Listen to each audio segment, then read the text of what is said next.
Hello সবাইকে, gifts ক্রিয়েশনের একটি পেজে আপনাদের সবাইকে আবার স্বাগত। আজকে একটি নতুন ফোন নেওয়া হয়েছে। এই যে ফোনটার নাম Realme 14X 5G। তো এটা তো ওপেন বক্স ছিল, ওই জন্য আগে এই যে খোলা হয়ে গেছে। তাও একবার আমাদের সঙ্গে খুলে দেখাচ্ছি। ফোনটা খুব সুন্দর দেখতে। এই যে কাভার, এটা ফোনের সাথে দেয় ব্যাক কাভার, ট্রান্সপারেন্ট একটা কাভার। আর এই যে ফোনটা খুব সুন্দর দেখতে, ব্যাকটা রেড কালারের। ফোনে পিঙ্ক পিঙ্ক লাগছে, তবে এটা রেড, পিওর রেড। একটা সাইন আছে, এই যে একটা 3D সাইন টাইপের আছে।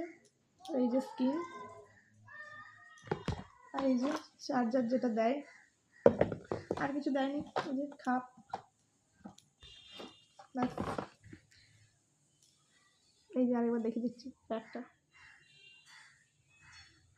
খুব সুন্দর দেখতে। ফোনটা স্লিম স্কোয়ার টাইপের, রাউন্ড স্কোয়ার, পুরো স্কোয়ার নয়, রাউন্ড স্কোয়ার। এই যে কার্ভ করা আছে একটু করে। ভালো লাগে থাকলে একটা লাইক করে দাও। টাটা, বাই।